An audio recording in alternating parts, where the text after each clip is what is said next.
inflection theory basically says there is a mechanism for creating breakthroughs. It starts out with the insight. The insight answers a specific question, which is, what do we know about the future that's powerful and not obvious?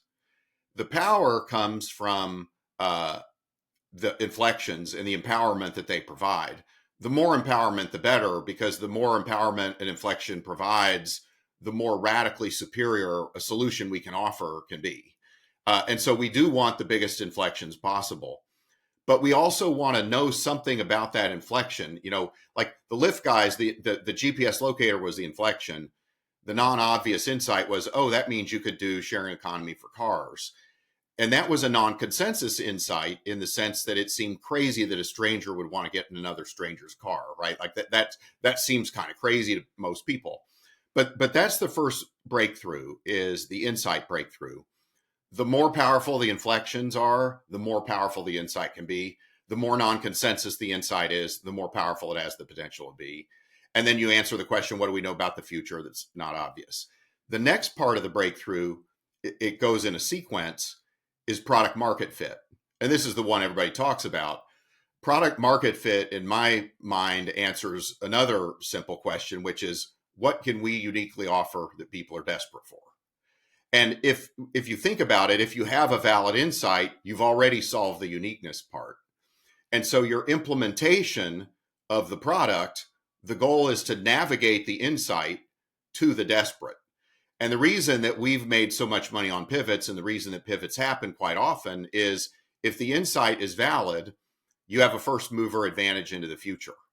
And so you're still right about the future. You're just not necessarily right yet about the right implementation of your insight or the right person to offer that implementation to. But product market fit is when you form that connection. And then after that, just for completeness sake, you have the growth breakthrough. You start to say, okay, how can I scale according to a predictable pattern exponentially? And if you have created something unique that people are desperate for at scale, now all of a sudden growth, you can scale at will, because you don't have to throw money at the problem of growing. All you have to do is syndicate the truth. Because the obviousness of your superiority is true, right? And so and what your question suggests, I really like.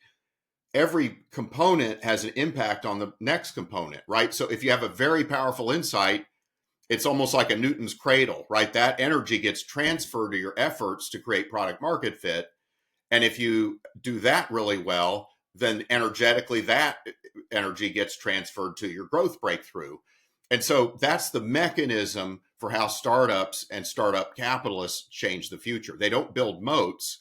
They create this breakthrough sequence. And by harnessing the energy of the inflections and the insights and their navigation of an implementation to the desperate, they radically alter people's perception of what's possible. They break the pattern of how people do things. And so that's the reason that I called the book Pattern Breakers, is that pattern breakers have pattern breaking ideas that defy the assumptions of how products should be and what we expect of them.